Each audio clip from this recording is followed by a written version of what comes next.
ശ്രീരാമായ നമോ നമ. സീതാരാമഗുണാരാമപുണ്യാരണ്യനിവാസിനും വന്ദേ വിശുദ്ധവിജ്ഞാനവും കവീശ്വരകവീശ്വരവും. 106 സർഗമാണ് നമുക്ക് നോക്കേണ്ടത്. എല്ലാവർക്കും നമസ്കാരം. ഇപ്രകാരം ശ്രീരാമൻ പറഞ്ഞു നിർത്തിയപ്പോൾ ആ മന്ദാകിനി തീരത്ത് വെച്ച് പ്രജാവത്സലനായ രാമനോട് ധാർമ്മികരായ ഭരതൻ ചോദിക്കുകയാണ്, ഈ ലോകത്ത് അങ്ങേപ്പോലെ ആരുണ്ട്?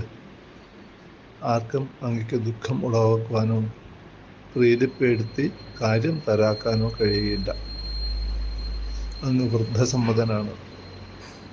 ആ വൃദ്ധസമ്മതനായ അങ്ങയോട് ചില സംശയങ്ങൾ ഞാൻ ഉണർത്തിക്കട്ടെ. സുഖദുഃഖങ്ങളെ സമമായി കാണുന്ന അങ്ങയ്ക്ക്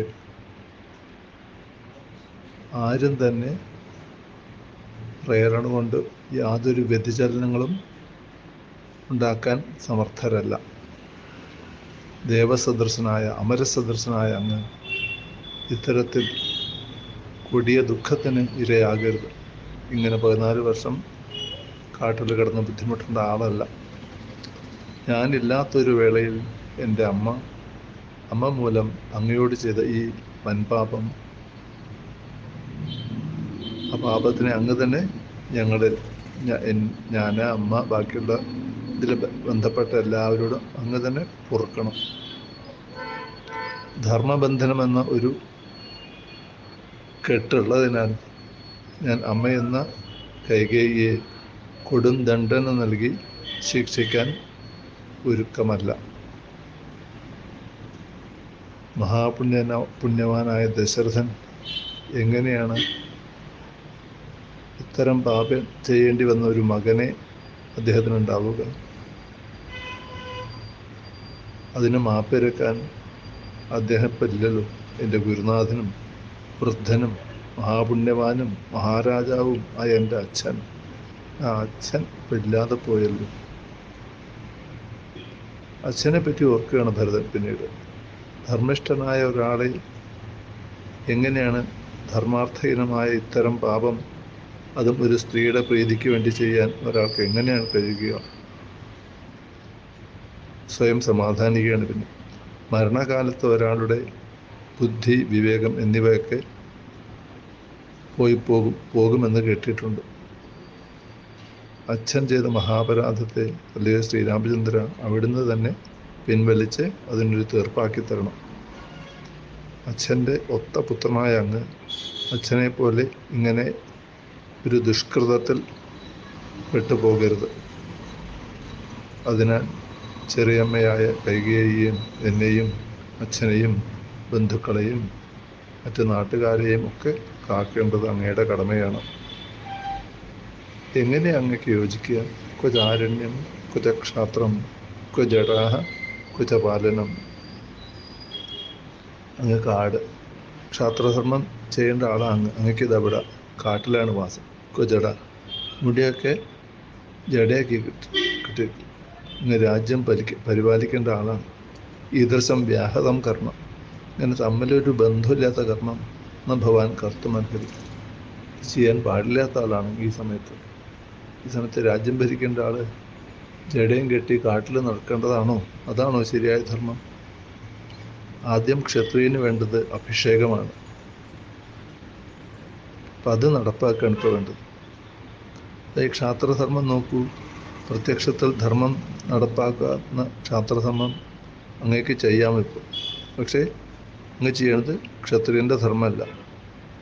ഉറപ്പില്ലാത്ത ചില കർമ്മങ്ങൾ, തപസ് ചെയ്യുക, മുനിമാരുമായിട്ട് സേവ കൂടുക, കാട്ടിൽ കിടന്ന് ബുദ്ധിമുട്ടുക, ഇതുകൊണ്ടൊക്കെ ഫലം കിട്ടുമെന്ന് ഉറപ്പില്ല. ഉറപ്പ് കിട്ടിയിരിക്കും. പക്ഷേ ഏറ്റവും ഉറപ്പുള്ളൊരു ക്ഷാത്രധർമ്മം എന്നുള്ളത് കയ്യിലുണ്ടാകുമ്പോൾ എന്താ അങ്ങത് വിട്ടത് ചെയ്യണത്?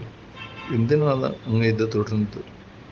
ക്ഷാത്രധർമ്മം ചെയ്ത് 4 വർണ്ണങ്ങളെയും കാക്കുകയാണ് അങ്ങപ്പോൾ വേണ്ടത്. ഗൃഹസ്ഥാശ്രമമാണല്ലോ 4 വർണ്ണങ്ങളിലും ശ്രേഷ്ഠം. അതെന്തിനാണ് അങ്ങ് ഉപേക്ഷിക്കുന്നത്? ഈ ബാലനായ, എല്ലാം കൊണ്ടും, വയസ്സുകൊണ്ടും വിവേകം കൊണ്ടും ശ്രുതി കൊണ്ടും അനുഭവം കൊണ്ടും ബാലനായ എന്നെ രാജ്യം ഭാരം ഏൽപ്പിക്കുന്നത് ഉചിതമാണോ?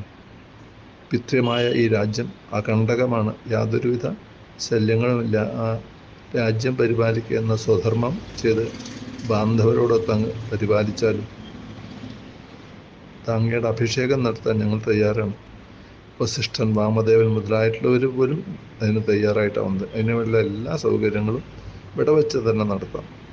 അതാണ് ഇത്രയും ആൾക്കാരെ കൂട്ടി ഞാൻ വരാൻ തന്നെ കാരണം. അങ്ങേ വേണ്ട പോലെ അഭിഷേകം ചെയ്ത് ഞങ്ങൾ എഴുന്നള്ളിച്ച് അങ്ങോട്ട് കൊണ്ടുപോകാം. അങ്ങ് രാജ്യം പരിപാലിക്കൂ, ലോകം മുഴുവൻ ജയിക്കൂ. മരുത്തുക്കളാൽ ഇന്ദ്രൻ എന്ന പോലെ ആ സ്വർഗം ഇന്ദ്രൻ വാഴുന്ന പോലെ അങ്ങ് രാജ്യം വാഴും. ഒരു മനുഷ്യന് 3 ഋണങ്ങളാണല്ലോ. അതകറ്റി ഏറ്റവും നല്ലത് ക്ഷാത്രധർമ്മം തന്നെയാണ്. അതകറ്റി സുഹൃത്തുക്കളെ സന്തോഷിപ്പിച്ച് രാജ്യം പരിപാലിക്കൂ.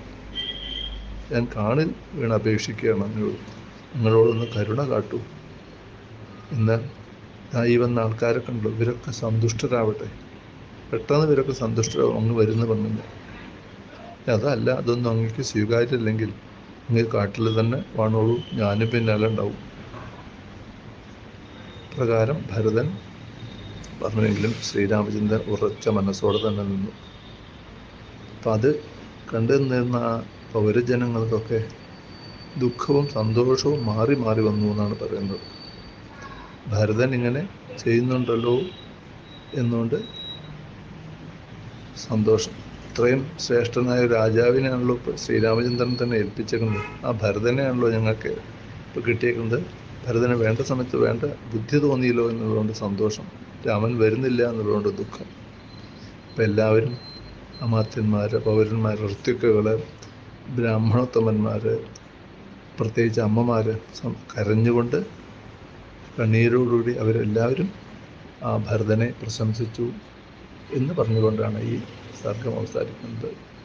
പ്രസന്നത യാനകഥാഭിഷേകതസ്ഥാന മംളേ വനവാസകൃച്ഛത മുഖംബുജശ്രീ രഘുനന്ദനസ്യമേ തഥാ സുതാമഞ്ജുള മംഗളപ്രദ.